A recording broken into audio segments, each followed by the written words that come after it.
We acknowledge the successful relationship the tribes had with the river, wetlands, streams, and forests for over 15,000 years.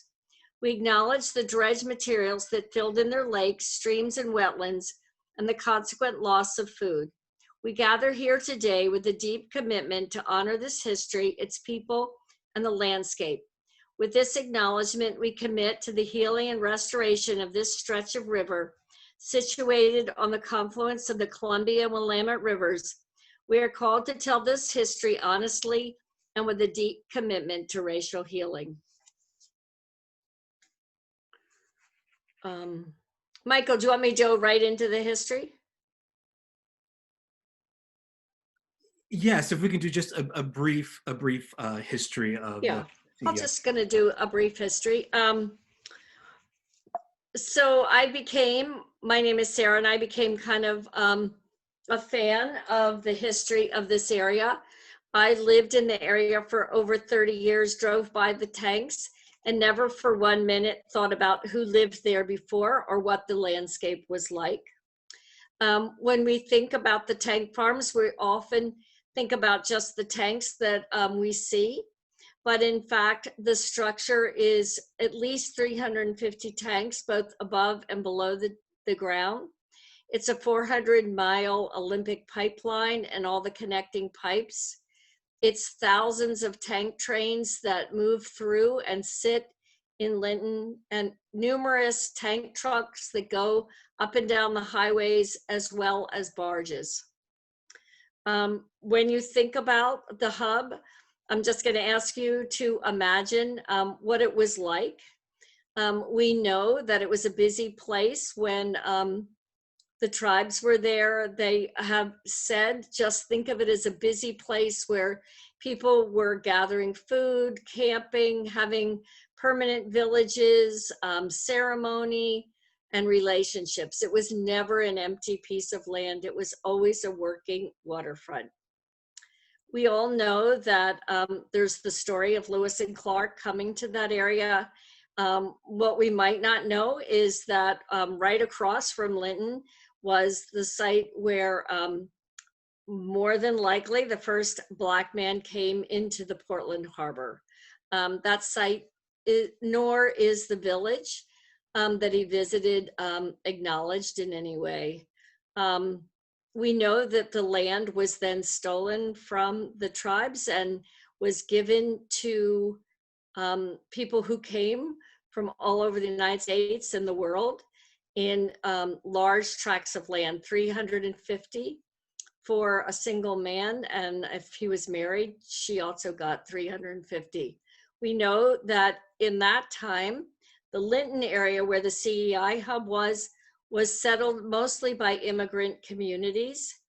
Largely in Linnton, we had Scandinavian, Japanese, East Indian, African American. It was a very, very international group of people living in Linnton. Most people were farmers, but there was also a large timber industry. As you went up towards Portland, Highway 30 was a dirt road that followed 3 lakes, Giles, Kittredge, and Doane, and there were many dairy farms there. There was also the Chinese farms that supplied food for people in downtown Portland. Those villages were burned by the Ku Klux Klan, and as you know, eventually Oregon became a state, and Black and Chinese people were excluded in law on the books in Oregon, which impacted that area. The tank farms came into Linnton after a serious tank farm explosion in Southeast Portland. The city decided that they would no longer allow tank farms in the city of Portland. Linnton was not part of the city, and so they began to put the tanks out in that area. In about 1929, we begin to see the tanks being built. And indeed, some of those tanks are that old to this day. We can kind of look at when they put those tanks in to see that they are very, very old tanks. Then consequently, we see more and more tank farms being put in. We see the Port of Portland being created with the ability to do eminent domain and to take land away from people for commercial reasons. We see in Linnton and St. John's garbage, sewage, everything that they did not want in Portland, they put out in North Portland, including Linnton. What we see then is that Portland annexes both Linnton, St. John's, and continues to use them for most things that are undesirable, including the tank farms. We see Highway 30 expanded and Linnton torn down, and promised to have a riverfront town, but that riverfront town never is to come to be, because they say that they're saving that land for additional tank farms.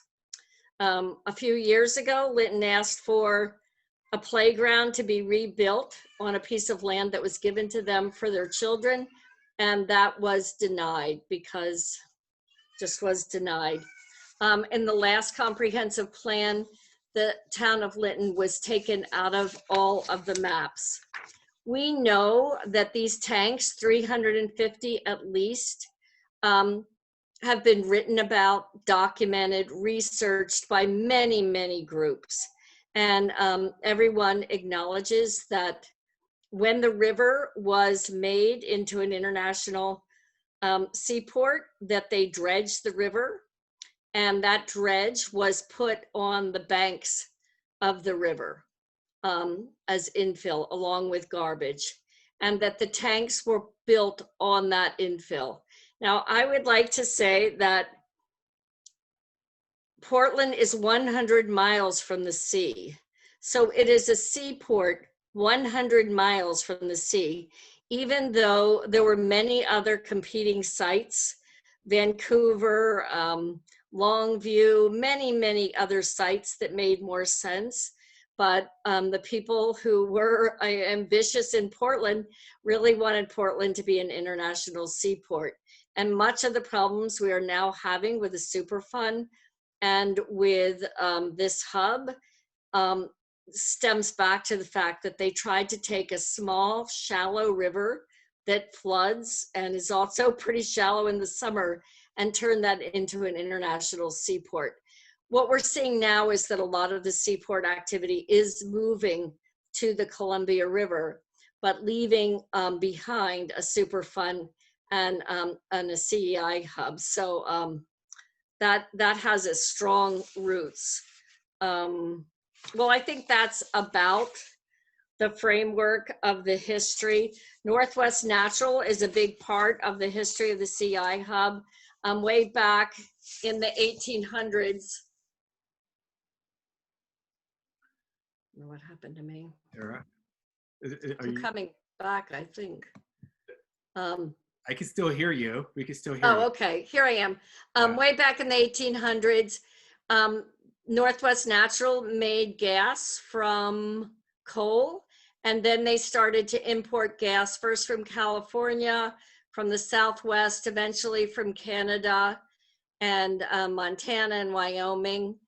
We also had hydroelectric down in Willamette Falls, and now virtually all of our oil is imported, and we have very little manufacturing anymore.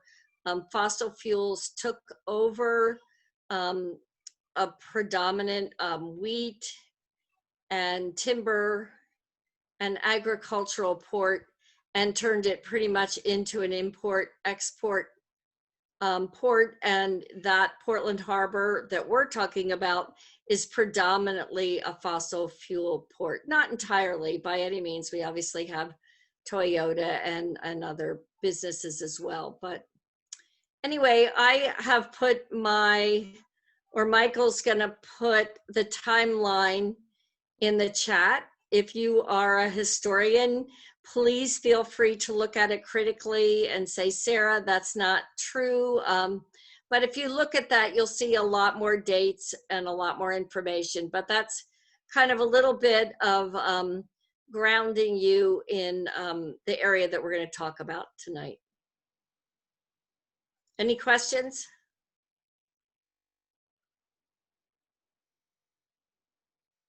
Okay.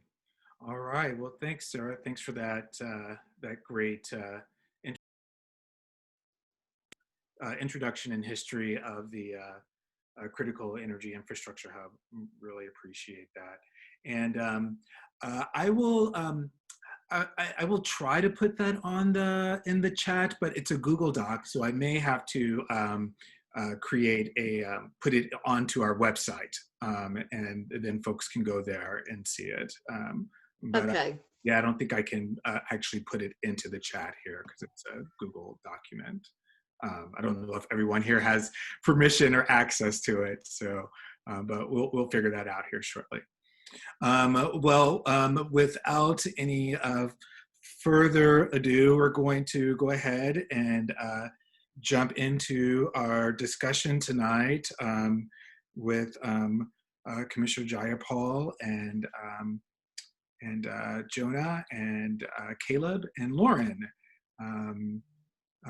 You guys anyone can unmute, and we'll just kind of go in. We did have a few the presenters have a few questions that I sent out to them, and we're hoping that community members will be able to get some questions into as well. Well, I think I'm going to kick us off.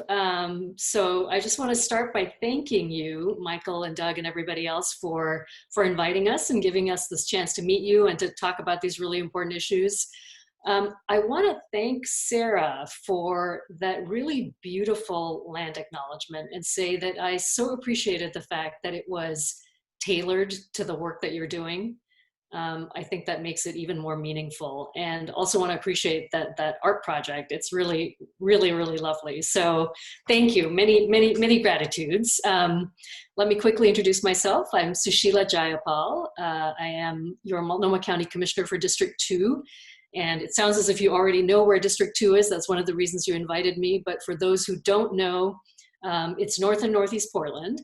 And it starts in the neighborhoods across the river from the CEI hub, St. John's, other North Portland neighborhoods, and then goes all the way out east to 186th, north of I-84, and then all the way out east to 186. So long, skinny strip at the top of our long, skinny county.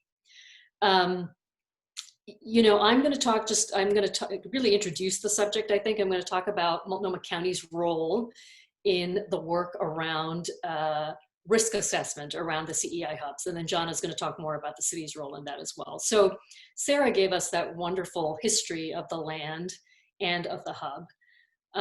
What you all know, what we know, is that the risk of a major event, a seismic event, or another disaster to that hub is enormous. We know that the volume of fuel in the tanks there exceeds the volume that was spilled at the Exxon Valdez. We know, as Sarah pointed out, that those hubs were built before there were any seismic standards. We know from earthquakes in other parts of the world that spills are likely. And I mean, I can go on with the litany of possible of consequences of a major seismic event or another disaster, but I think you know the problem that we're talking about. So the work that Multnomah County and the city have embarked on is really to try and further assess that and to quantify it with the immediate goal. I say immediate because there are other goals that I'll talk about a little further along, but the immediate goal of quantifying it and then trying to develop some mechanisms to ensure that the liability for the financial impact of such an event rests as much as possible, not with we the taxpayers, but rather with the owners and operators of the tanks at that hub. So the county and the city authorized this work back in 2019. I was gonna say last year, and I forgot that last year is 2020, and that actually we authorized it I'm still writing 2020 on my checks. So we authorized it in the fall of 2019.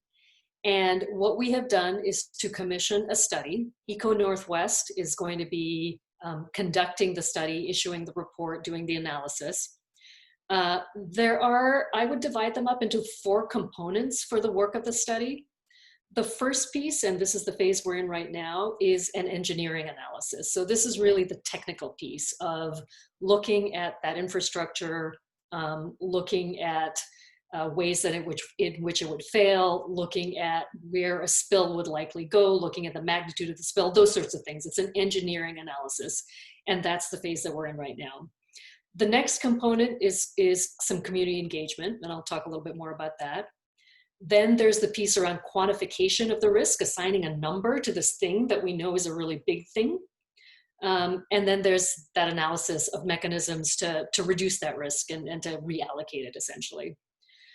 So, you know, as I said, the first phase is that physical analysis. So the next phase is community engagement. And what the community engagement is intended to address is the fact that we know that this isn't just about the economic piece and the engineering piece. We know that what we've got to take into account as we assess what the impact is going to be is the impact on people's daily lives. So this is something that I think in the past, maybe 20 years ago, we wouldn't have approached it this way. We would have done the engineering, we would have done the economics, and we would have stopped there. We want to make sure that we also take into account community feedback, community engagement around what does this mean? What would this mean for the daily lives of the people who live and work along the river if this event happened? So the community engagement is going to consist of at least 3 community meetings with folks like yourselves, and we will make sure that you know when that engagement is happening and that you have a chance to participate. That's one piece of it. It's also going to include engagement with the tribes who have treaty rights, whose rights and whose livelihoods and lives could also be affected by this sort of an event.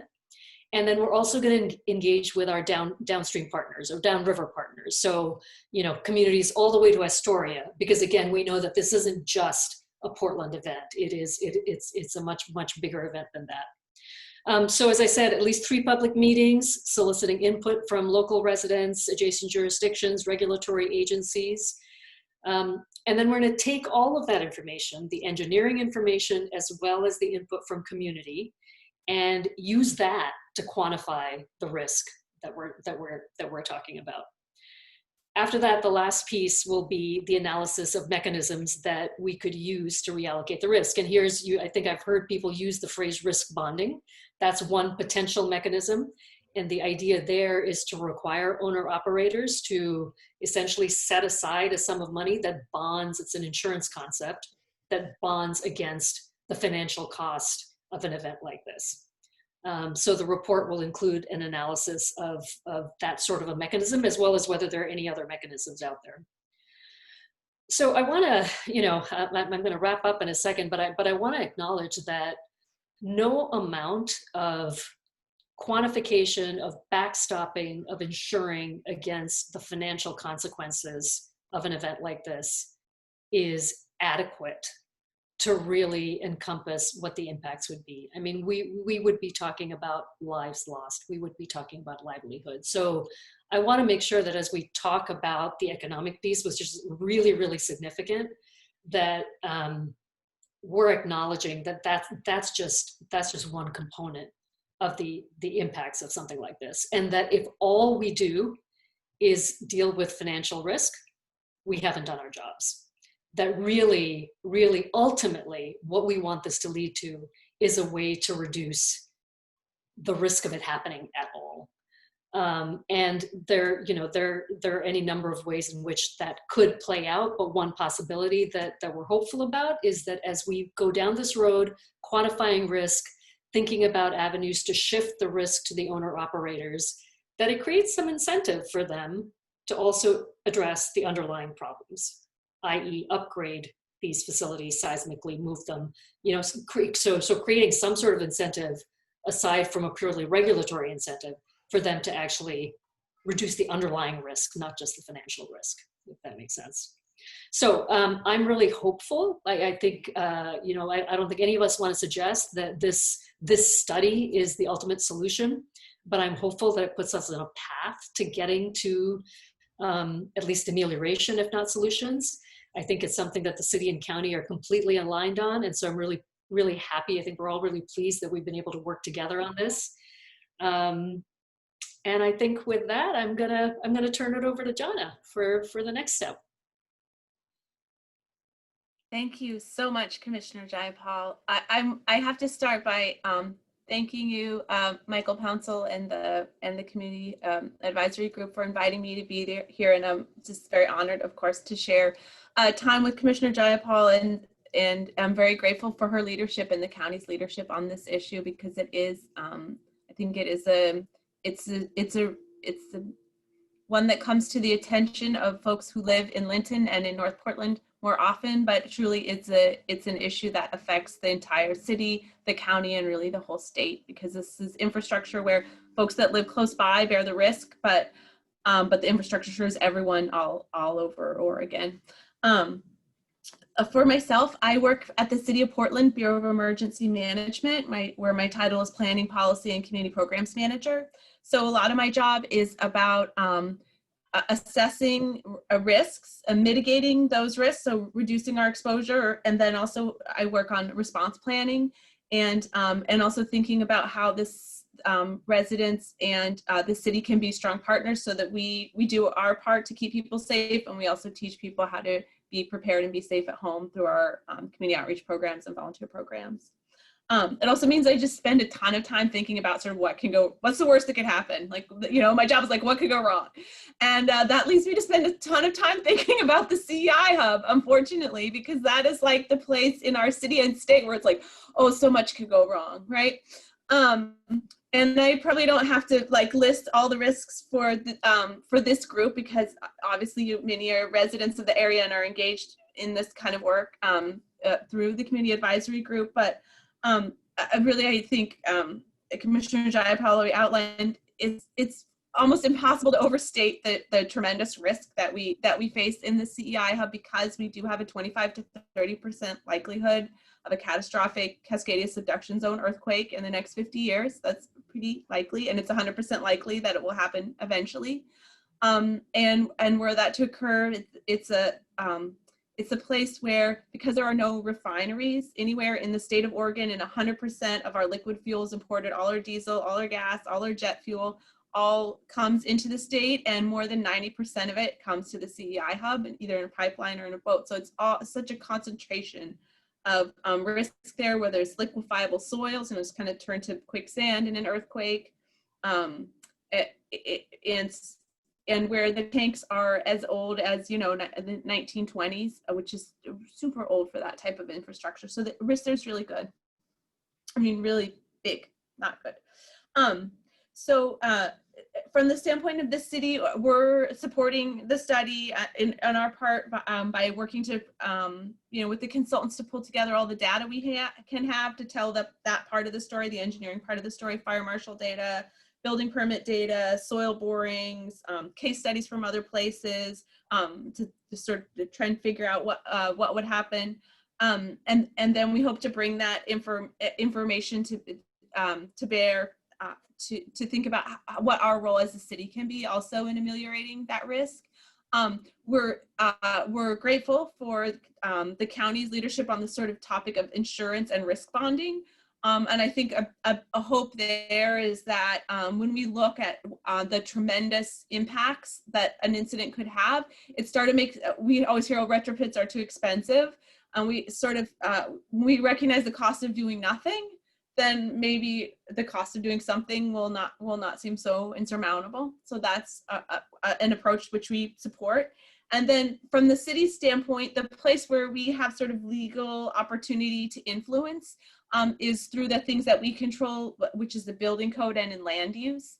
And so we are hoping to also learn from this study, first, just to understand the risks, because it's easiest for the city to regulate the structures themselves, the tanks, many of which are old or not fastened to the ground. And so therefore, obviously that's a big risk in an earthquake. But the tanks are also served, they're connected mostly to pipelines, and that's not quite a building, it's an interstate pipeline, and there's different regulatory rules around pipelines, and the city has less ability to require a retrofit of the pipeline than we do of the tank itself. And then a big part of the risk is also just the dirt that's under the tank, because if it turns to jelly, then it's less important, you know, the design of the tank. And so part of the study will tell us like kind of whether the city has within its power legally to require retrofits that would be effective, or whether that is a strategy that would more require the city to go hand in hand with the county and with others to the state or to the feds and sort of lobby for rule changes that would enable us to ensure greater safety. And so that's our hope in undertaking this study. And also another reason that we feel it's important to tell the whole story of the impacts, not just to Linnton or to St. John's, although they're profound there, but also to think about how it impacts other, you know, neighboring jurisdictions, to think about how it impacts tribes so that they may be partners with us in advocating for greater safety in this location. So that's our hope, and we look forward to working with the county through this work to see how together we can somehow make the case that the risks we face right now are unacceptable. I'm sure we'll have some conversation, but that's probably good for an introduction. Thank you.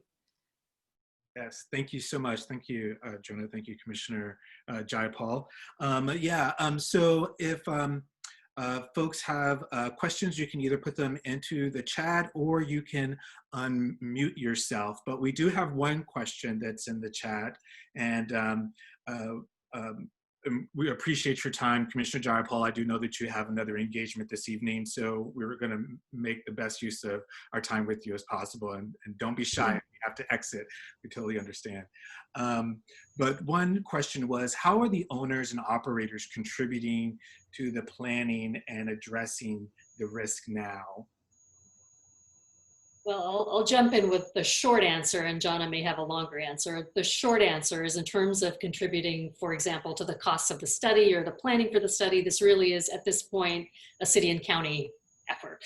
You know, I think we all anticipate that whatever comes out of the study, there will be some resistance, and at this point, it made sense to go forward and sort of set that framework that John and I described of here's the platform of here's the number, here's the really big number, and now maybe doing something starts sounding better than doing nothing. They obviously have to be engaged at some point, but they are not right now. I don't know if there's anything you'd add to that, Jonna. I don't know if you are working with them in some other way. You know, no. Well, I think we have folks from DEQ and some other places on, so they might have something to add. But I would just say, from my perspective, industries feel that they're highly regulated already. Right. So they would say, well, they already meet minimum regulatory standards, and for OSHA and for, you know, other things, which it's true. They do a lot of paperwork to show their compliance. From my perspective, those anticipate the failure of one tank or like one facility having a problem. And for that, they're meeting a minimum standard. But in terms of planning for a catastrophic event, I haven't seen that planning. And when the city, which also, of course, is Portland Fire and first responders for that region, when we look at the scenario for how we would respond to something like that, it's candidly, it's simply not possible to respond even to one fuel tank that starts on fire. That normally you let it burn out. You don't try and put out, you know, thousands of gallons of gasoline that are burning at once. Second of all, if you have multiple tanks on fire at the same time, we don't have equipment or staff to address that. Third of all, we're imagining it's happening in the middle of the earthquake, so we're a bit busy doing other things. So I think it's super hard for us as first responders to imagine how we would address it. And I think for owner operators, it's not a scenario that they plan for, and they do meet minimum standards, but their standards are minimum and don't require them to address this. And also they're always like, how will we clean up after the spill? If our goal is to not spill in the first place, we're still not getting at that. So it's kind of a bummer. Okay, are there any other questions? I see Doug Larson has his hand raised. So my question, I learned something tonight I didn't know from Sarah, which is that the city of Portland, before they annexed Linnton, they asked their tank farm to move out of the city of Portland and move outside city limits. So one of the things that I like about Commissioner Jayapal's risk bonding is it incentivizes the owners to relocate in a place where their expenses are lower. I lived in Juneau, Alaska for 35 years, and the tank farm in Juneau was literally at the bottom of the bluff below the governor's mansion and the Capitol building. And I watched them move their tank farm south of town out of the population district. So the issue with the Linnton tank farm, because we have an urban growth boundary, population density is going to increase exponentially all around the tank farm, leaving us with Juneau, basically a big bomb in the middle of the population center. So anything that incentivizes the tank farms to be relocated is a good thing for the city. So that raises one question for both of you. Has there been any discussion of siting for a possible relocated tank farm? Not that I know of, and I would say it's because this is a very long road that we're hoeing. It is not something that's going to happen anytime soon. So I haven't heard that conversation. I think your observations are right on point. And I think the only thing I'd add to that is we obviously don't want to export the problem that we have to somewhere else, right? However, if in the process of moving, what that likely also implies is that it's being recreated. It's not that you're moving the existing antiquated structure somewhere else, that you are then creating a seismically secure set of conditions somewhere else. So again, Jonna, that's my quick take. Anything you'd add to that? No, I think you're exactly right. I think we struggle with balancing. If we could do it again, we would do it so much better with more seismic strength and in a position that's not so exposed to other hazards. At the same time, I wouldn't wish this on anyone else. And I think what we have to balance is, or to my mind, is, my hope is that ultimately we move away. We need less fossil fuel infrastructure because we move away from fossil fuels as powering everything. And I think the race is like, are we moving away from fossil fuels fast enough that we don't need to build another CI hub, that we can shrink this one, remediate it, and replace it with mini smaller tanks? Or is that not? That's just not going to go fast enough, and so we need to find another location for it in the meantime. So I don't know the answer, but that's hard. And I guess we always struggle with this with other cleanups too. Like if we put we still burn a lot, we buy a lot of gas in Portland. So if we put the tank farms farther away, then we have to truck all the gas here in diesel trucks. So we just keep poisoning ourselves with gas no matter what we do. We got to get out of that game. But I think that's the trouble. Yeah. Okay. Thank you both for that. We had Elijah, I believe, had posted a question. Elijah, can you just go ahead and answer that question?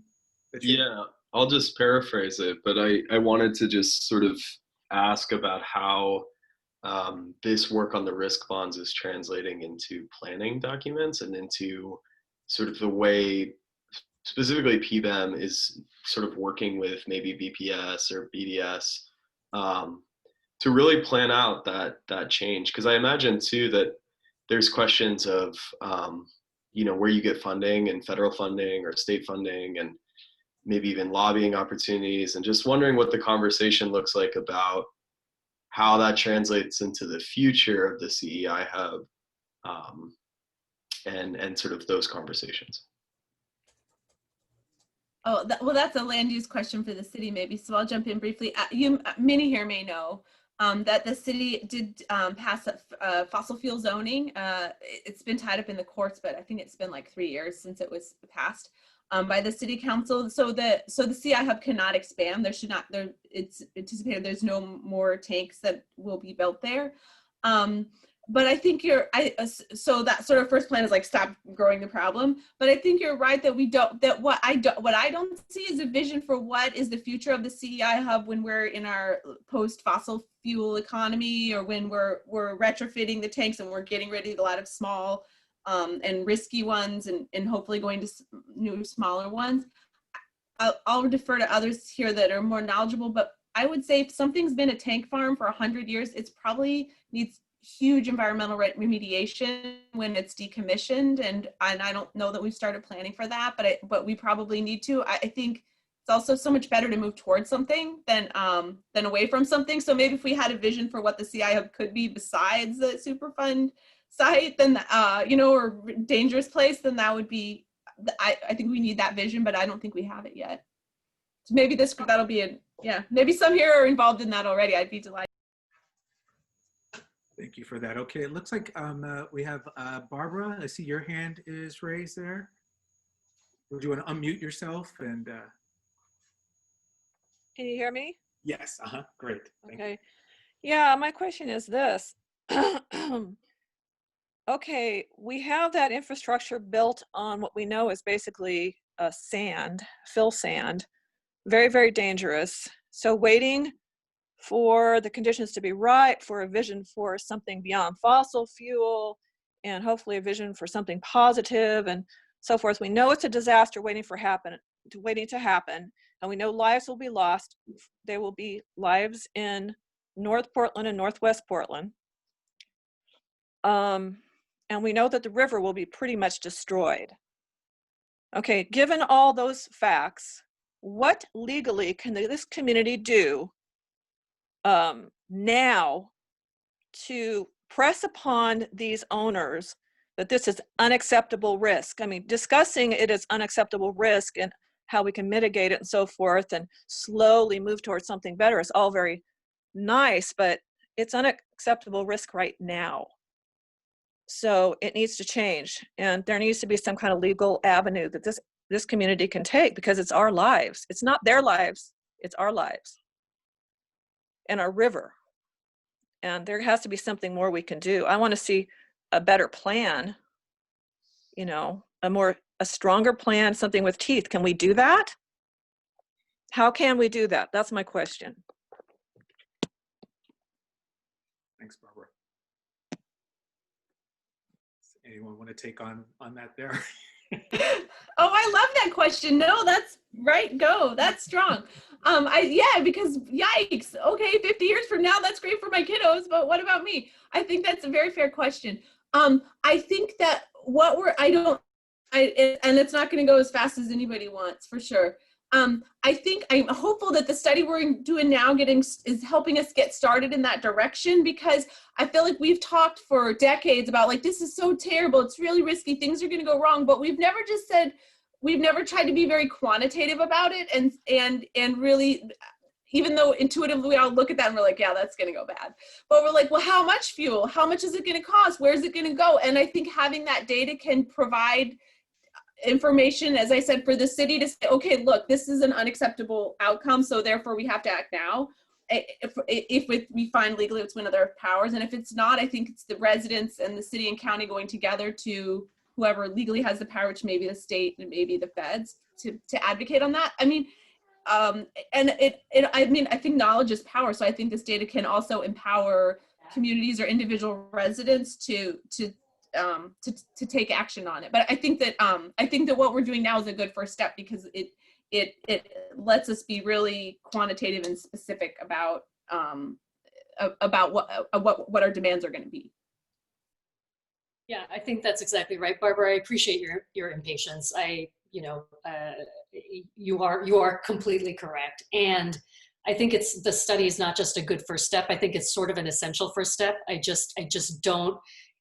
We have to create a framework that allows us to take whatever legal action might be available, or to advocate at the state level for a regulatory framework, and we need the kind of the basics in order to be able to set that up.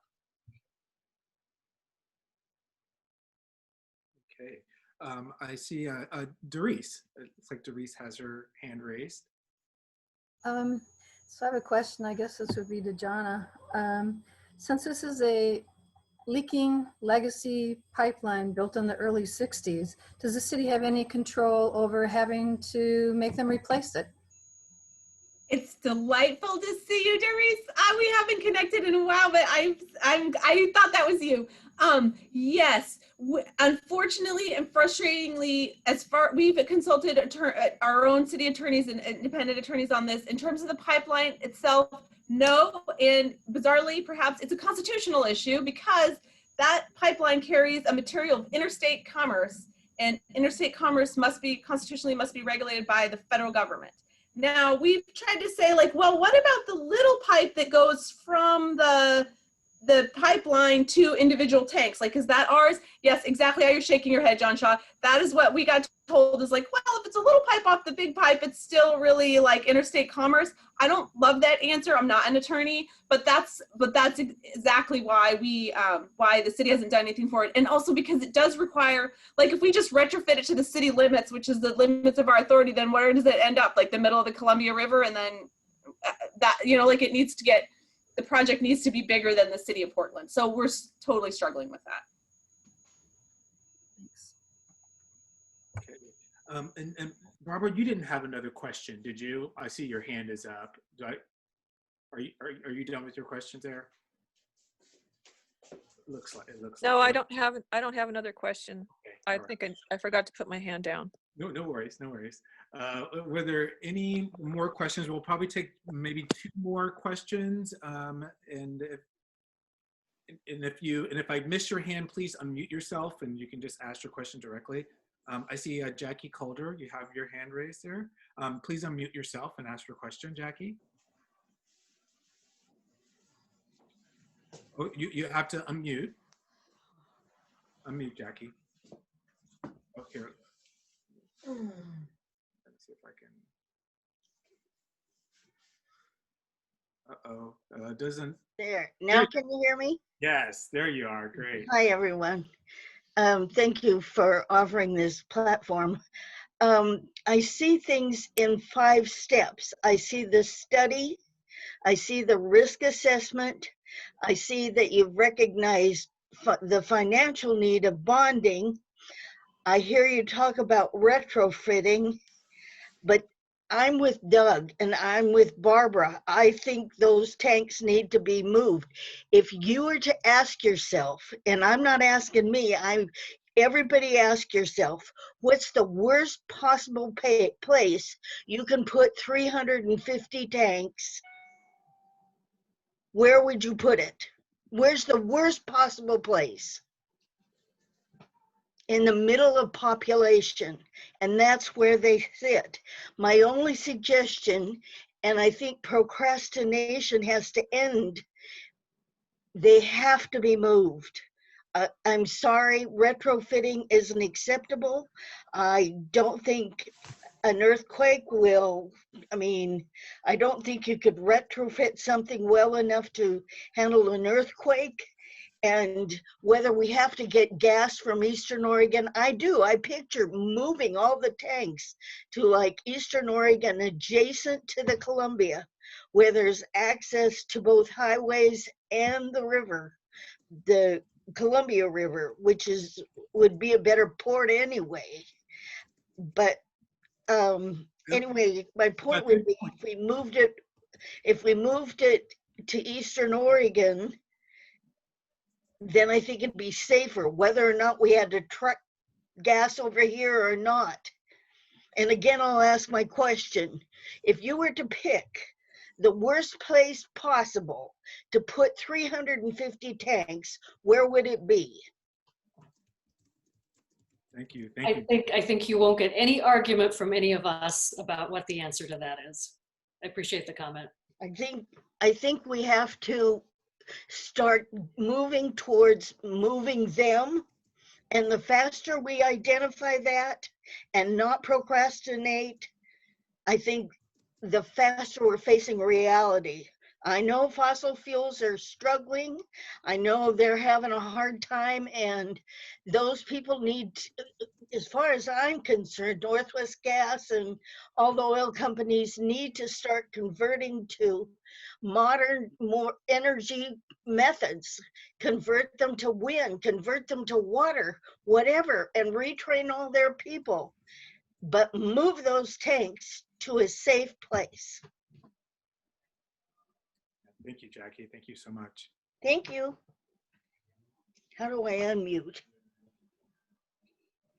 I got you there. I got you. So there are a few comments, not really questions. If anyone has, I see a hand raised for Nancy Heiser. Do you want to unmute and ask your question?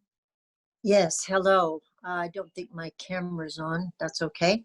Hi, I'm Nancy Heiser. I'm with Linnton Neighborhood Association, and this is really a statement, but I want to reach out and thank both the city and the county for doing what they can to advocate for an alternative way to address these terrible issues. Linnton Neighborhood Association passed a statement 2 years ago, which the bottom line was that tank farms should relocate and diversify because of the tremendous local risk in the event of a seismic issue, but also the recovery process, which would be terribly hampered. We cited every study that has gone on about this, OSPAC and all of the data, and submitted this with 26 other organizations signing on to it in the middle of November, November 11th. Sent the letter to the tank farm owners, if I'm telescoping my words together and this isn't making sense. And it's been 2 months now. We have not had a response from any of those tank farm owners. So we're going to be doubling our efforts down. If anybody has suggestions for us, we're open to hear. We didn't have hopes, but we felt that as neighbors, we had every right to state our position. And again, we would welcome any input that people have to share with us. Thank you. Thank you for that, Nancy. There is one more, and then we're going to move on. I'll do Elijah, and then Sarah Taylor has posted a question in the chat. Elijah, did you want to unmute yourself and ask your question? And then we'll, after Sarah's, we'll move on to our other guest. Yeah, and I hope this isn't too much off topic or too long question, but I was just curious for the folks here from EPA and from other agencies. I would just be curious to hear what you think your agency's role is in facilitating this, and maybe specifically for the EPA.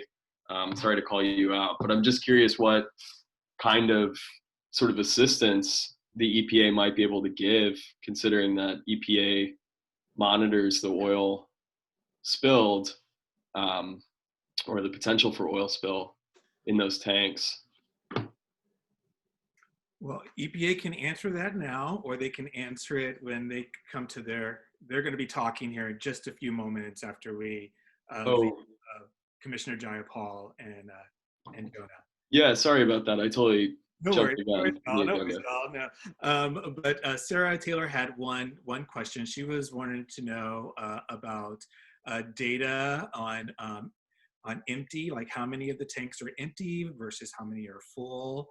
And and about how much of it do Portlanders we actually use, or that's being imported out of Oregon. If anyone has any.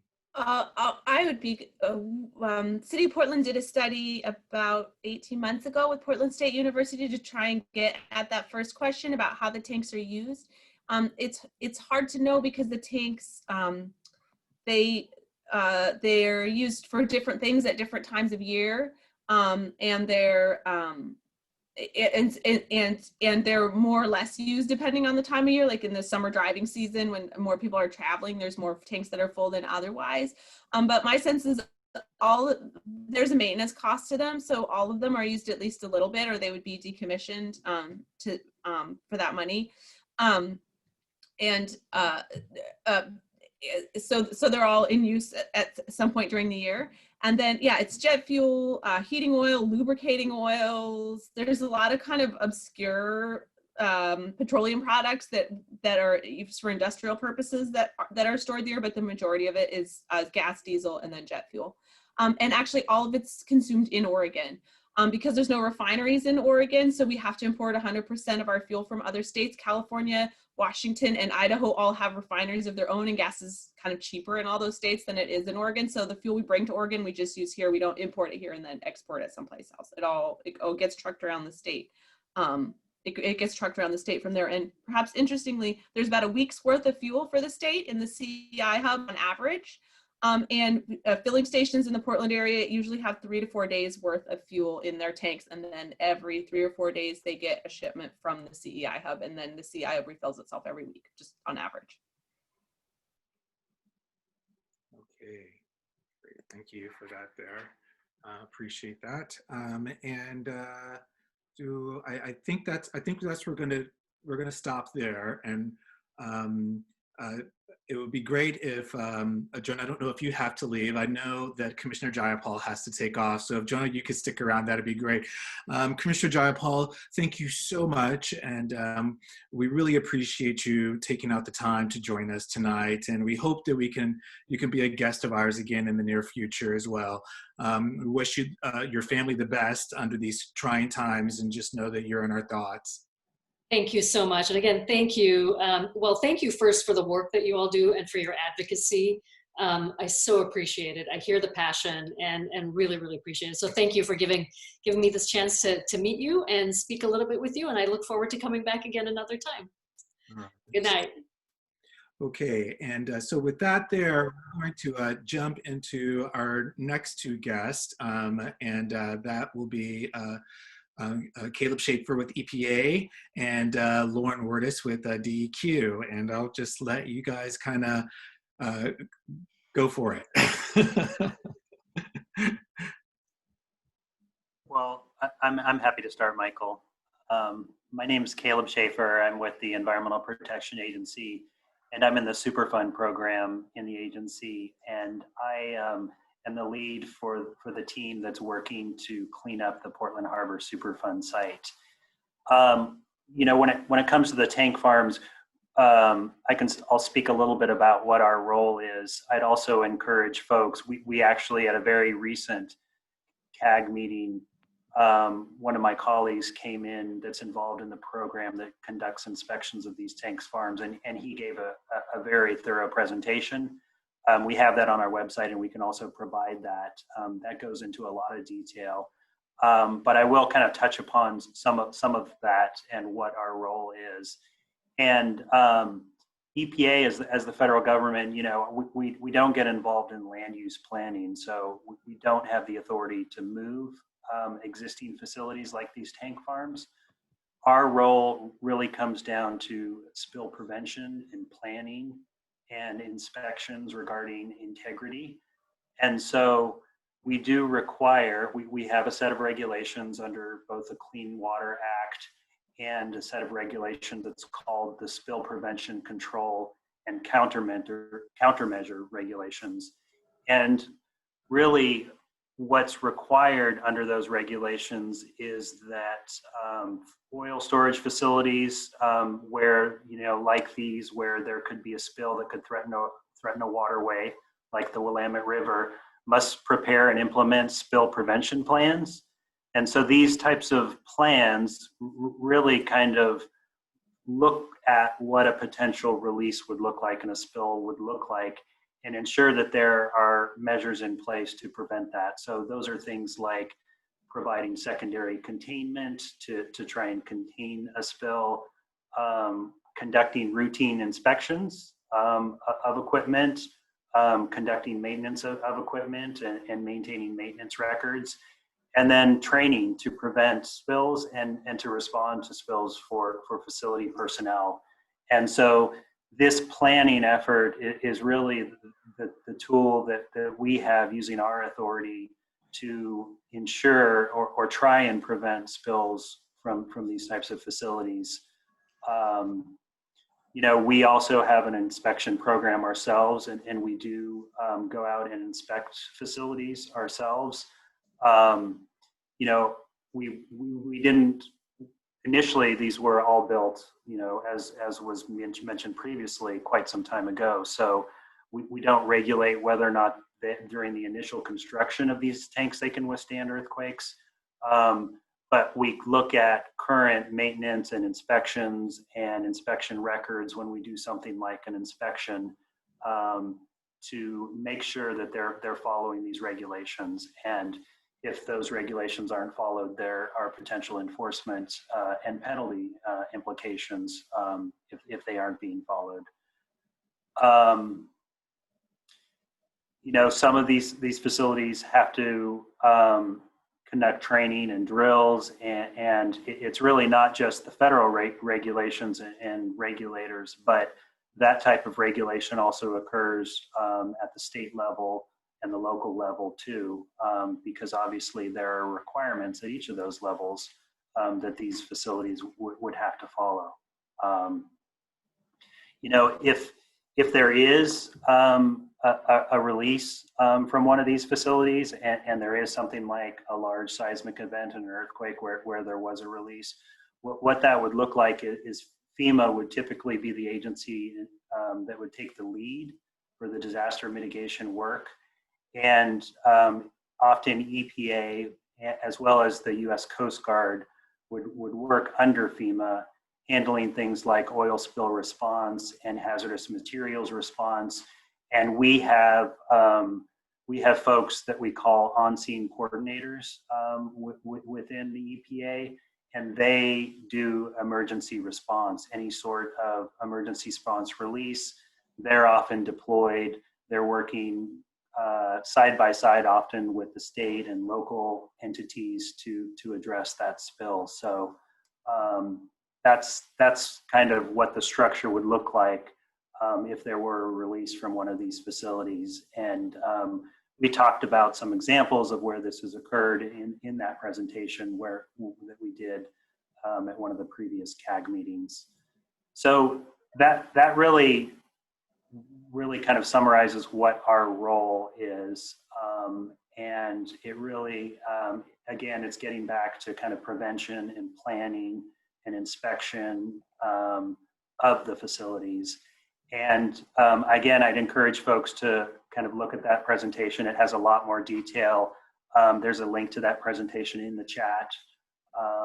And it's a PowerPoint that kind of walks through in a lot more detail kind of what I summarized in terms of what EPA's role is. I'll pause there and see if folks have any questions.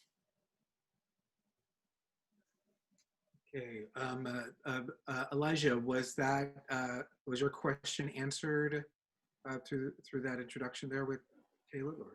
Yeah, to an extent. Thank you, Caleb, and also to your colleague who gave that presentation. Yeah, no, I guess the question is really about less about what the EPA does currently and more about what the EPA can do as a federal agency that marshals enormous amounts of funding for Superfund cleanup, for all kinds of programs, in which we know has the potential to be, really forward thinking or really regressive. And we're coming out of a long regressive period, to be quite honest. And I think we're all hoping for our federal government to sort of step up and take the lead on big projects like this. And I guess I'm curious if you can speak frankly to hear just sort of what is possible for an EPA that really wants to address this risk, ensure that the investment it makes in the Superfund cleanup is protected, really, like financially protected, the ecosystems, the health, the communities that it's benefiting by doing the Superfund are protected in the long term from the risk.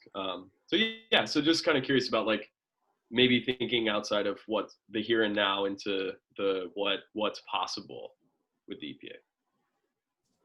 Sure. Yeah, I mean, with different administrations, there can often be different emphasis, and certainly we're encouraged and hopeful that we'll have some increased enthusiasm and support for our programs, but also, like you kind of referred to, some kind of increased authority as well, because as a federal agency, we are kind of implementing regulations that have been laid out by Congress. And so we work within the framework of these regulations. That being said, we also can create voluntary programs, and we have that can be an emphasis in a lot of administrations. So being a federal agency, we do kind of, even through voluntary programs, going to entities have somewhat of a cloud, and I think that helps. And so, you know, we are hopeful. We don't know. You know, obviously the administration hasn't changed. It often takes time for a new administration to come in and kind of feel things out. But we are hopeful that they'll kind of inject energy and life and increased vigor into our programs. I will speak kind of to the Superfund site, since you touched upon that. And that really has, in the last year, achieved a lot of successes in terms of moving the site forward, realizing kind of the actual cleanup. And we have approximately 70% of the site actively planning for cleanup, moving towards cleanup by designing what the cleanup's going to look like, which is, you know, at a site this large and this expensive, it is a monumental task. I mean, that takes years to do. So, but we're on that path. We're moving forward.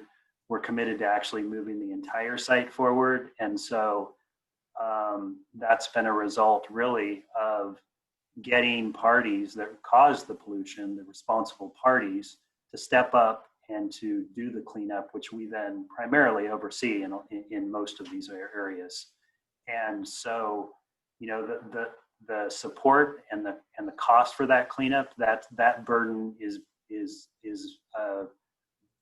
bared on the actual responsible party. So those entities will continue to be responsible. It won't be, you know, funding that exists within the federal government to maintain those cleanups, and we'll continue to expect and require them to actually implement that cleanup once those plans are developed.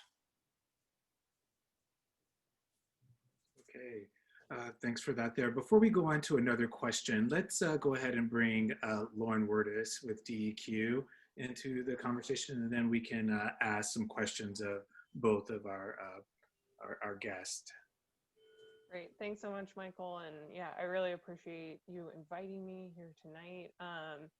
It was wonderful to hear the presentation that Commissioner Jayapal and Jana had about the work that the county and the city are doing, moving towards preventing spills. And I think folks at DEQ would certainly agree that prevention is really where attention should be focused. You know, as I'll explain, DEQ has kind of a bigger role on what happens after a spill has already occurred, but to the extent that we can put our energy into making sure that that doesn't happen in the first place, I think that's an important place to put all of our energy. So Caleb described a lot of the types. Excuse me, Michael. Pardon me for interrupting. Your voice is very low, Lauren, and would like you to speak up or get closer to your microphone, please. Thank you. Thank you. Is this better? Am I doing okay here? Yeah, that's great. Thank you. Okay, Lovely. thank you. Thank you. I appreciate the interruption. So Caleb described very well similar types of authorities that DEQ has around tank inspections and oil spill contingency plans. DEQ and EPA often go on these tank inspections together. But DEQ's main role really is after a spill has already occurred, both during the response to a spill, which is when our emergency response team would be deployed, and in, of course, the subsequent long-term cleanup of that site.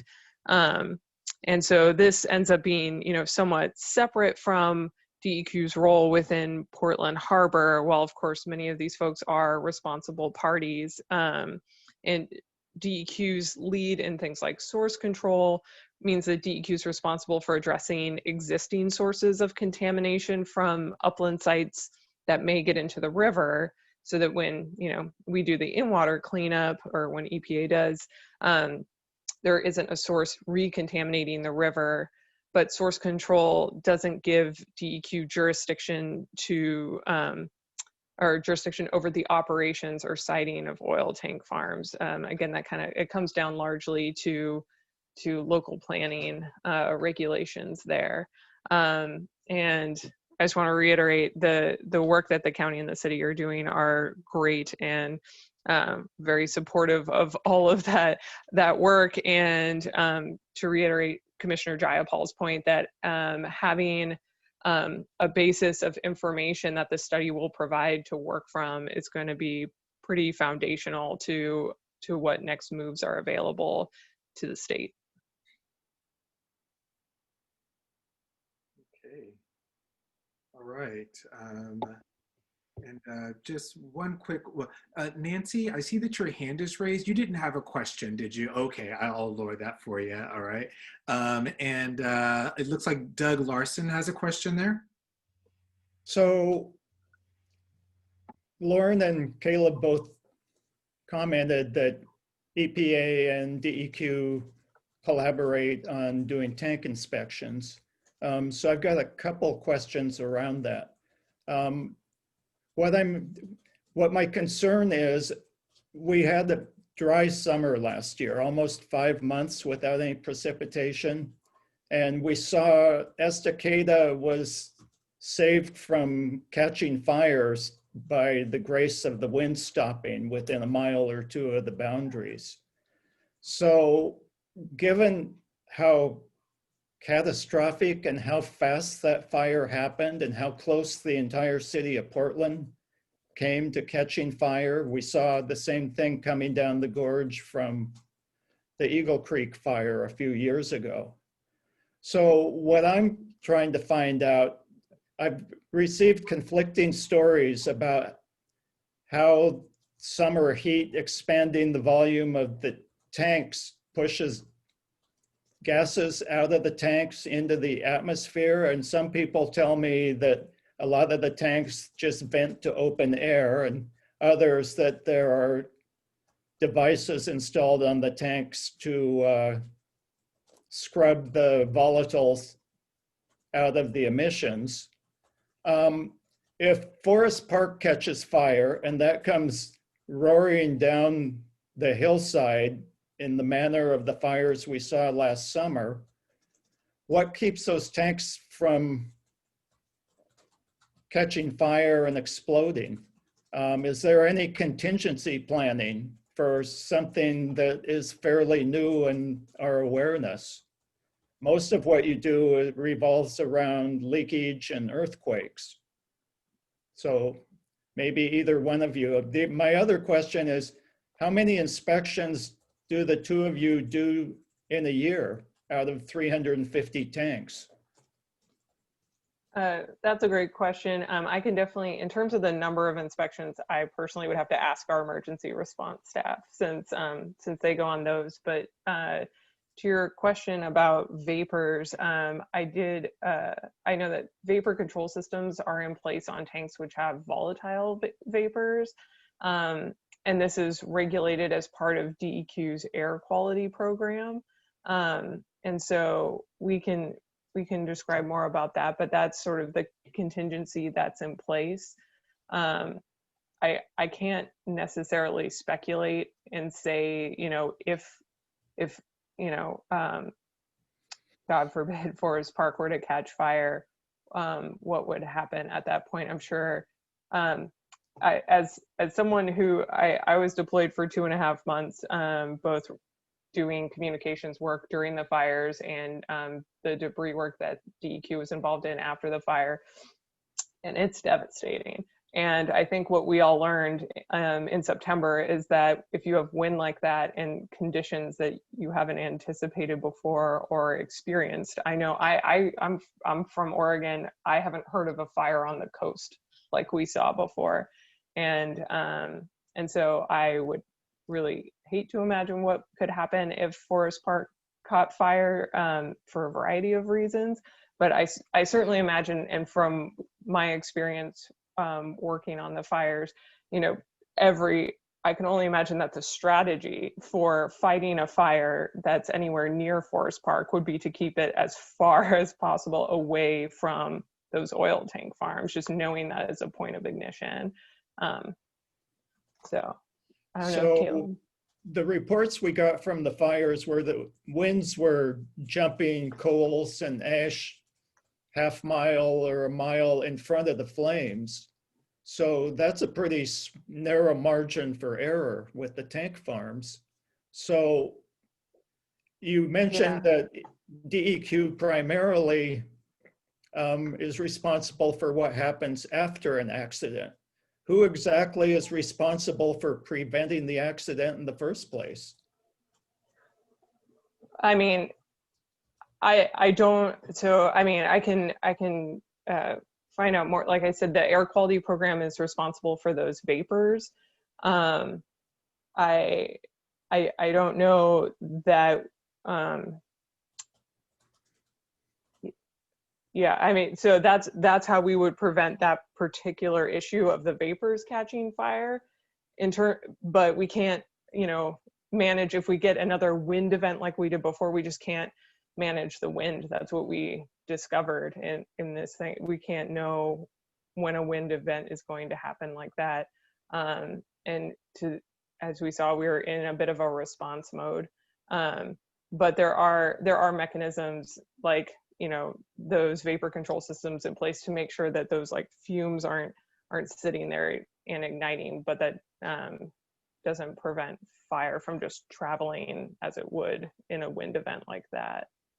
I know from attending the air toxic meetings on Hayden Island about the oil re-recyclers that they both have been operating with expired permits for years and years and years.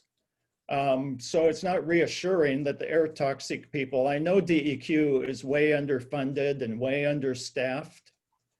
And in the meetings that I've been lucky to get with the governor, I've actually pushed for your budget to be built up so you can do your job. But meanwhile, it doesn't sound like there's any contingency planning for fire from an outside source rather than within the tank farm. And do you have something to add, Caleb? Yeah, I mean, I can add a little bit onto that. I mean, certainly a valid concern, especially in light of these super wildfires that we are seeing that are becoming more and more a frequent occurrence. I mean, as Lauren did mention, you know, we do have things in place under the Clean Air Act and permit processing that requires these tanks to have equipment. I'm trying to stretch it out. Equipment in place preventing that open venting. So, you know, I think it often depends on the type of tank. And so, for example, a tank that has kind of a highly volatile or flammable product like gasoline should have an internal floating roof on top of the product, have things like emission control devices, have double seals against tank walls, to actually further protect it from outside elements, not only, you know, the venting from the top or the sidewall. So there are some mechanisms in place, but I think that's a very valid point as to what kind of planning and how has planning been incorporated under existing prevention planning to address things like wildfires. And that's something that we could certainly take back and ask the folks that kind of implement those and review and inspect those plans to see what elements of that are being acknowledged and incorporated, because you're right, it certainly is a valid concern. And thank you, Caleb. That'd be a great takeaway from this meeting. yeah, and yeah, agreed. And I'll add that just one quick thing, and sorry, I saw your hand, so I promise not to go on long. But I know the Oregon State Fire Marshal has some groups, and I don't know if Jonna, you have anything to add here. From an emergency response perspective, they have a local emergency planning committee, and they talk specifically about community concerns about oil and hazardous materials storage. So because it is kind of a fire emergency nexus, those folks are engaged. Jonna, if you want to add. Oh, sure. No, I think that this is just a great place to plug the LEPC, the Local Emergency Planning Committee, which I have had. I know some here may have attended. I definitely do occasionally. It's often populated by folks from industry who are required to participate in it, but it exists and they are required to show up because the expectation is community members will also show up, and it will create dialogue around industrial safety in places like the CI hub. And usually when I go to the meetings, it's just other people that own whatever, tank farms and refrigerated storage and dry cleaners. I don't know, toxic stuff. So it'd be awesome if some community members came to that. And I will email you, Mr. Pouncil, the info, because they have a webpage and it's open to the public. And then just on the topic of fires, I have to say thanks to everyone who voted for the Portland Parks bond, because yes, it is our park. And no, we don't want it to start on fire. And we do have a role in like being prepared to address that with having maintained fire roads and things like that. And we struggle to pay for that. Parks does, even though they care a lot about it. So thanks for your support for Portland Park so we can do our part. Okay, so we got a lineup of questions here. I'm going to take one in the chat, and then I'm going to go to Barbara, then I'm going to go to Doris, and I believe that there's another chat question. But the one in the chat is, does FERC have a role in pipeline and tank farms? So there's that question. And then I'm going to go to Barbara, and you can unmute Barbara, and then that would be the second question there.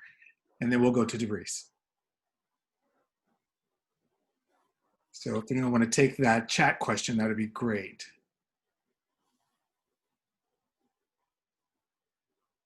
This is Caleb. I mean, I don't know a lot. I know there kind of is a nexus with FERC and even perhaps the Department of Transportation. I don't know myself, kind of, I haven't worked with any of those entities, but I knew there may be a role, especially as it relates to things like interstate commerce. And I know there have even been, I know Laura, who's on the line, is aware of even some court cases associated against FERC by the state of Oregon. So I know there's kind of a nexus there, and we don't know, I think, exactly what the details of that nexus is. I think it requires kind of some more research, at least on our part, but I don't know if others on the line perhaps might have that knowledge. If there's any folks that have any knowledge about FERC and the pipelines, if you don't mind unmuting and giving details. Okay. All right, then we're going to go ahead and go to Barbara. If you want to mute yourself, Barbara. Can you hear me? Yes, thank you. Yeah, actually the question I had was stolen by Doug. Doug took my question. He asked, who exactly is in charge of prevention? And this is what the question I had. It hasn't really been answered. I know DEQ is in charge of cleanup once something gets in the river, and it sounds like EPA pretty much said something similar. But once those tanks, if those tanks rupture and things go in the river, it's too late. That is just too late at that point. The river, all the work we've done as volunteers, all the money that's gone into EPA doing the cleanup, all the money that DEQ's done for source control is down the drain, literally, because the river will be destroyed by that in case of a catastrophe. Because those things are sitting on unstable ground, it's just not a pretty picture. We know that it's going to be probably a larger earthquake, very likely. Okay, so if there's no prevention, I'm going to move on to a different question. I don't accept that there's no prevention, but I'm going to move on to a different question. When there was a truck that went off the road off St. Helens Road and exploded and caught fire, the fire trucks rushed over there, and I think they were trying to find out what kind of material, what kind of chemicals were in the tanks nearby the fire, and they had difficulty doing that.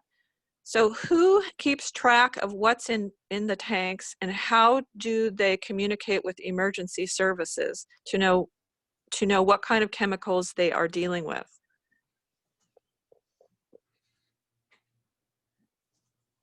Oh, maybe I'll take a stab and others can correct me, but since those fire trucks probably belong to my friends at Portland Fire and Rescue, I'll say that the state fire marshal regulates hazardous substance storage, which everything in those tanks probably, unless it's corn syrup, probably is. So the state fire marshal maintains that database, and then they make it available to local first responders. So they make it available to Portland Fire and Rescue. They also make a limited subset of that information available to the public. They don't give as much detail because they maintain that there's like security, domestic terrorism concerns about oversharing it. But so our first responders have access to the information. And as far as I know, what we struggle with is that the contents that gets reported to the state fire marshal once a year, but the contents of the tanks can change more frequently than that. And so and the level in the tanks go up and down, so it might be quite full, then it might be practically empty. And so even with that state fire marshal data, we generally want to check with the operator that's on site to say, is this really what's in it and how full it is? And that and we have phone numbers for them too, but that doesn't go as fast as you want when something's on fire, ever. All right, our next question is going to be from Doris. Doris, go ahead. So a lot of this has already been asked by both Doug and Barbara, but I would like to comment on that Linnton, we've been informed by the fire department, is the most at-risk neighborhood for wildfires. And since we're adjacent to the tanks, I guess that's fires are a big concern. And we did have a fire start when all the other fires were happening, but luckily it was contained by the fire department. But we had a fire that did start by, they think, a homeless camp is basically what happened. And Barbara's question about prevention, why isn't prevention of liquefaction a part of the possible spill prevention and release preventions? Because since, as we know from UMA Wang, when we have the subduction earthquake, all of those tanks are going to go into the river. So, and catch on fire, have catastrophic things happening. So why isn't that a part of having to secure those tanks so they won't slip into the river? Why isn't that part of the prevention? So, and then another thing that with the fires, the railroad, which I know hardly anybody has control over the railroads. This has started to become a switching yard. Whether it's because they no longer are doing it in the Brooklyn yard, but this has become a switching yard. So those they go all night long, and they're switching back and forth the trains, and it's extremely a big fire hazard to have the railroad down there adjacent to the tank farms, and doing the switching, it's highly volatile. So again, a part of prevention, how can we control parts of that? So 3 parts, I guess, to my question.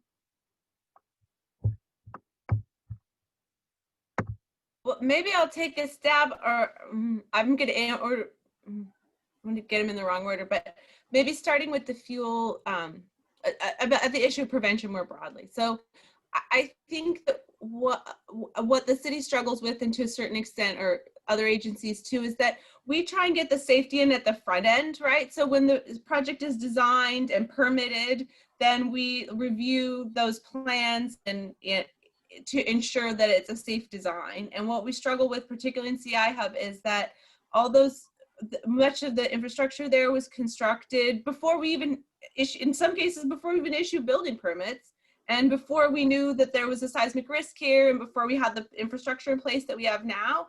And so now we're stuck with a lot of stuff that was built legally at some point in the past, but it doesn't meet our present day standards. But it's like, how do we get back and make them retrofit something that that was legally constructed? And it is absolutely possible. But again, the study is, I think, an important first step in this because it's going to tell us what will actually be effective in terms of retrofits. And it is possible to retrofit soil. And folks here maybe know that, like, you can do like grout, inject grout under the soil, or they're experimenting with some kind of microbes now that can make the soil more stick together. So there are ways to do the retrofits, but they're quite expensive. And so we're coming back to that, trying to make the case that although it be quite expensive, it's much cheaper than cleaning up after if you don't retrofit the soil. And so that's a way that we're hoping to get at it, if that makes sense. And that study is going to be published in June. Am I correct on that? Yes. Okay. Although I think so. Although, just to put an asterisk, that assumes that that the public, if something comes out of the public outreach that's much different or bigger than we expected, then we will extend the timeline to accommodate that. And I always want to hold the door open, because if we say we're going to listen to the public, then we'll have to make time for that. Okay. All right. We have Nancy has her hand raised. Nancy, if you want to place your question. A couple things, tacking on to what Darice said. We have been advised by Portland Fire and Rescue that our wildfire risk is most likely going to be as a result of something that happens on Highway 30. Cigarette gets thrown, whatever. And you know the trees come right down to 30 on the west side, and you know on the east side of Highway 30 are the tank farms. So the proximity of those two issues keeps us up at night too. Jonna, I've been to a couple LEPC things, and John Shaw was helpful in helping me understand that while LEPC regulates business with hazardous chemicals, the tank farm owners are exempted. They are only responsible to the Western States Petroleum Association. Is that right? I don't, to be honest, to me, it's an area of law that is complicated, and I don't understand why they're beholden to the Western States Petroleum Association either, right? Because that seems like it's just a trade industry group. But it does seem to be true, and Lauren, maybe you know, or I'm looking to others that understand the legal about it, that not all the regular gasoline folks don't seem to fit into that category being regulated by LEPC. And I think maybe it's partly written because they didn't want to regulate like every gas station all over the city, but I thought they did, but because most of those folks that have gas and diesel also have these whatever lubricating oils and other kind of like petroleum products in smaller quantities but still hazardous, I thought they still had a role in it, but I'll just freely admit that I'm not the expert. I have never seen Chevron, et cetera, at a LEPC meeting. Anyone else want to take a stab at that there? No? Okay. Okay, Doug? Yeah, I just have a question sort of related to that. How much leakage or safety violations have been committed or been attributed to the tank farms? And as far as leakage of oil from any of the tanks into the river, I mean, has that been monitored? And how much? There must be some damage or from all those tank farms contributing, you know, to oil spilling into the river, and of course, so I don't know. I haven't been to that many meetings here, so maybe somebody could fill me in on that. Okay, so that question was how much fuel has been leaked from the tanks? Is there any tracking of that, or? Yeah. Mm-hmm. Right. And if there has been, how much has been contributed by those tank farms as far as polluting the river? Okay.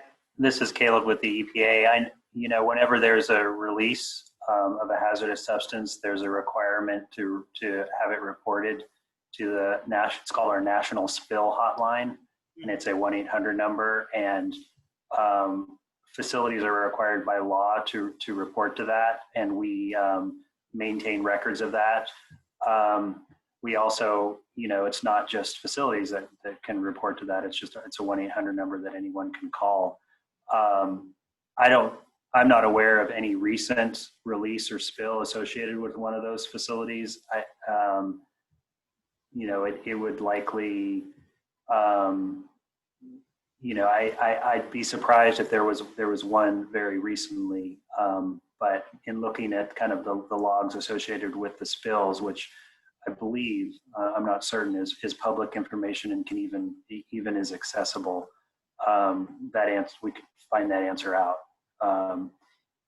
In terms of kind of inspections too, we are, and Doug, to answer one of your questions earlier, is when was the last inspection done of one of these facilities? I can say that EPA, and Richard mentioned this during his presentation, there was an inspection of the Zenith terminals in the summer of 2019, which was the most recent inspection. And I think there are current plans for inspections at other terminals in the area in the future as well. Are any of these oil companies a responsible party to the cleanup? Yes, a number of them are. Cool. So we have one question in the chat, and then we have Doug. I thought Doug Larson had a question too. Julie Chapman, do you want to just unmute and ask your question? Hi, thank you. It's a kind of convoluted question, but it has to do with resistance to moving the hub that I've heard in different meetings. Excuse me, this is Scott Burr. Your voice is very low. Please pull your microphone closer, please. Thank you. Yes, hang on, sorry. I wasn't expecting to speak. Oh, no worries, that's okay. It was partly a rhetorical question, but part of the resistance to moving the hub has been the location of the pipelines that supply it. And the challenge would be that you'd need to redevelop that infrastructure to go to a new site, and the pipelines would have to pass through private and tribal lands. Part of the question is, like, would a distributed system help with some of the pressures of this large consolidation? And I agree, maybe with Sarah, I can't remember who said it, pressure to get off of them, pressure to move on.org to better sources of energy. That's it. Thank you, Julie. Anyone want to take a stab at that there? Well, maybe it's easier to speak up because I work for smaller government, and I'm delighted to work previously for Commissioner Hardesty and now for the mayor, but I know where they stand on this, so I feel like I won't get sideways with them. Sorry for you all that work for the feds for a little while longer. Not to be mean. Yeah, I think what we struggle with, yes, because what folks in Linnton know this, right? The pipeline comes together with the deep water port, comes together with the rail lines, and so that confluence of transportation modes has made it really convenient for the tanks to be there. My understanding is that the pipeline's running at full capacity most of the time now, and that only supplies about 80% of the fuel needs, and so the rest gets filled in with stuff that comes by tanker. So if it were to be moved somewhere else, like perhaps others have suggested, like if we looked for a place along the Columbia River where the boats could go instead of bringing that to Linnton and had a more distributed system, there could be ways of rejiggering that so that there's at least somewhat less fuel in Linnton, and that could also have other sort of resilience benefits in terms of it's always better to have like a redundant system where there's two places you can get gas from than only having one place. Also, the docks there are super old and crummy, which you all know if you live there, and would just fall over into the river like if a boat backed into them, never mind if there was an earthquake. So that would be good. I think that what argues against that is awesomely that now, as I was saying, like in the past we didn't have any environmental regulation or not much, so it was easy to build this. And now it's super hard to build pipelines and super hard to build docks. Like it might be faster to invent a new alternative to fossil fuels than to get all the permits that you would need in Oregon to build a new pipeline. Like that would literally, I'm not exaggerating, take decades. of environmental review and regulatory review and like obtaining rights of way and getting permits. And then when you got to the town, there'd be protesters that tell you to go away and go back to Portland. So I think that there, you know, so just like there are awesomely, you know, Julies and Barbs and Dougs and Elijahs in like every town that are like, don't come here. So that we're struggling with that too. Okay, great answer. Great answer. Thank you. Doug, you had a question there, and then I think we will probably take one or two more questions before we call it an evening tonight.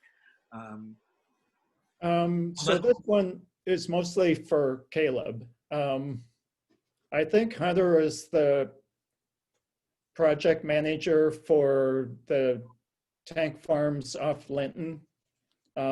So there's probably remedial design underway there. So they're getting an understanding of what's leached through the ground out from the tank farms. So if you know anything about that, you could address that for a little bit. And I've got one unrelated question. I've been getting a lot of feedback from people about the designation for that remedial design area. It's a combination of letters and numbers that it makes it hard for most people to understand where it is. So I was wondering if you could simply, at the end of all those letters, amend the name Linnton to describe that area of remedial design. That'd make our job a lot easier in getting people to understand what we're talking about. Yeah, thanks, Doug. I know Hunter's on the line, and you know, in terms of where we're at in the remedial design process, I don't know if Hunter, do you know, perhaps we do have information in terms of the level of detail of what Doug is asking yet or plan to? Is that something you're able to speak to? Yeah, absolutely. Hey, Doug. Hi. Yeah, so, you know, there's a lot of, there's contamination in the area in the river related to historical practices in the area, as well as some of the more modern practices in the area. But it's a lot of the same common contaminants throughout the site. We've got PCBs, PAHs. Those are going to be some of the main issues in that area. So, you know, that's from historical practices, and then also some kind of more modern issues with groundwater and whatnot. And then the second part of your question was, can you remind me again? The designation for that area is a jumble of letters and numbers that's incomprehensible to most people. Could you simply amend the name Linnton to the end of all that jumble of characters? Yes. And we can tell people and they'll know what we're talking about. Yeah, no, I hear you.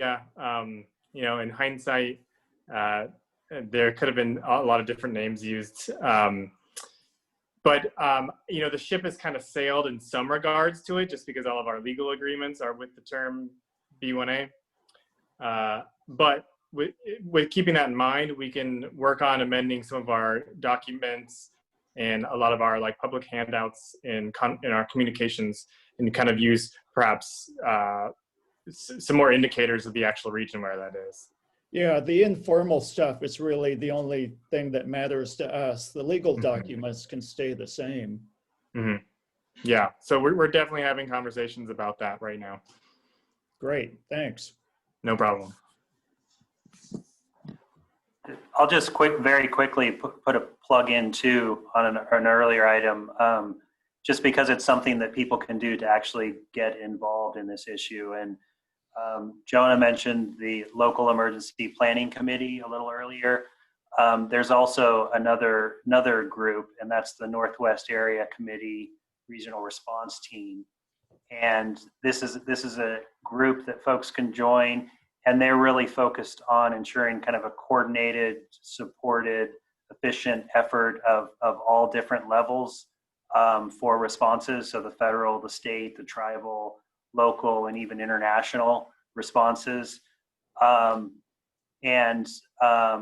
that really it is responses or our responses to oil and hazardous substances incidences within the Pacific Northwest.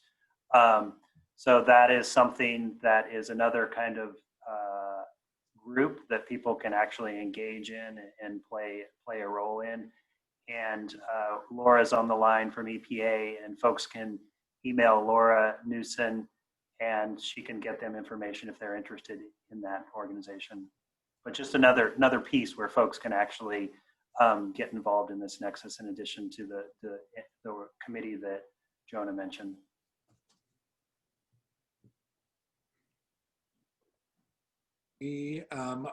We're about 8 minutes to the witching hour. So if anyone has any other questions from our panelists, please don't hesitate to chime in. There are some great information, great links in the chat. So if you want to take this moment to maybe scroll through the chat and you know, hit a few of those links that you can look at in your browser later. But there's a lot of valuable information that's in there that could be really useful in the future. Jonah, we would love to have an invitation to the next community engagement when it comes. That sounds great. So please reach out to me and I'll try to send out an email blast to the community and let them know what's going on there. Any last words from our panelists before we call it an evening at all, or? Michael, I'd like to say something. Sure. So I know that it's COVID and we can't really be together, but I would just really encourage everybody to go down to downtown Linnton and to look at the riverside and just take a look at what's happening down there. That is supposed to be a greenway zone, and anybody who goes down there can see that there is garbage piled up next to the river. There is steel. It's not a setback that makes any sense. Why in the greenway zone we have garbage right up to the edge of the river with no setback? We have now a path, but it's still blocked off. And I just like to say that anybody who sneaks down to the beach at Linnton knows perfectly well that the Kinder Morgan tanks are leaking. Everybody who lives in Linnton knows that they're leaking, knows that the greenway path is not being honored, and by not giving any river access in the Linnton beaches, it's possible for nobody to report leaks. And so I just would really beg that people go down there and take a look at what's going on this valuable Superfund site that's really neglected, in my opinion. And the other thing I just have to say is that, and John Shaw may have an opinion, but Linnton entered into an agreement to have a remedial project through the Superfund, through NERDA, and now one of the last historical buildings in the entire lower Willamette River is for sale. And we were told by the NERDA people that that historical lumber mill would be preserved, and it is not. And there has to be some protection for that building, and there has to be some protection for that river. And it's just, I don't know how this happened, but nobody is monitoring the oil spills because they have cut the people off who might be able to report those. So even if you're all by yourself, get in a car and drive down there, take a walk on Front Avenue and look for yourself what's happening. Look at those last 3 historical houses. Just drive down, go to the lighthouse, get something to eat to go, and look and see what's going on. Thank you for that, Sarah. Thank you for that invitation, for sure. And I would just like to say, everyone, be careful out there. Look after each other. Check in on your neighbors. This is a crazy time that we have that we're going through right now. So, you know, they say history doesn't repeat itself, but it sure does rhyme sometimes. So let's look after each other and like I say, be careful. Check in on your neighbors. Make sure that everyone's okay. Socially distanced, of course. And we will see you next month, hopefully. If there's any, we got a couple more minutes. If there's any announcements that anyone wants to share, now's your time. Michael. Yeah. I didn't quite get it was a nice gem of wisdom, but what was that about? Sometimes history repeats itself, and what was the... They say history doesn't repeat itself, but it sure does rhyme sometimes. Yeah. Uh, And Barbara, is your hand there? I just have like a little announcement. I just like to thank Doris for being so consistent over the years in bringing up the problem of the tank farm, because I don't remember it being discussed or thought of. And when Doris brought it up years ago, people just kind of laughed and snickered and like, oh, well, you know, whatever. And now it's being taken at least somewhat seriously, somewhat more seriously than it was. And she stayed on it for many years and the CAG brought it to the attention. I feel that CAG brought it to the attention of the city through Doris mainly. Thank you, Doris. Thank you, Doris. Elijah. Hey, I just wanted to ask a question. This is kind of just a last note, but Caleb, I thought at one point you had mentioned a source for the public to look at the reported spills. Is there a link to that somewhere? Or is that I don't have it at my fingertips. Let us look into that. That can be a follow-up item. There's a spill report hotline. There's also a hotline where folks, you know, if there's an environmental violation that someone wants to report, there's a 1-800 number for that as well. But we need to look into that, and I have to confirm too how those are accessible to the public as well. But we do have spills reported to us, so the agency does maintain that information. Okay, thank you, Caleb, and thank you everybody. And Doris. Thank you for that, Barbara, but I also have to give credit to John Shaw and Jan Secunda for the early parts of even testifying at City Hall, where the tank farm owners dropped their jaws when we said these tanks really need to be moved. This is during Sam Adams, so it was a long time ago.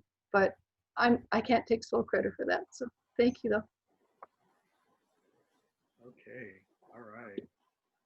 Well, then on that note, it is 8:30.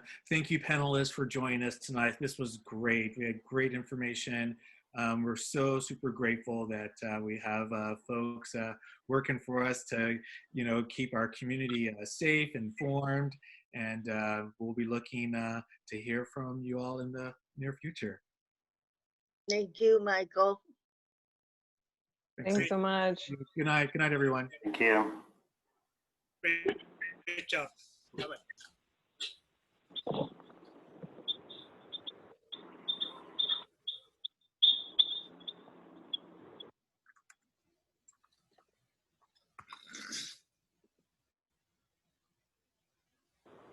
Thanks, Scott. Thank you. Thanks, Annie. Thanks, Michael. Would you like me to go ahead and close it out? Yeah, I think we can go ahead and do it. Okay, great. We'll get the recording saved for you. Fantastic. Thank you so much. Okay, thanks. Bye. Bye, everybody. Bye-bye. Thanks. Good job, Michael.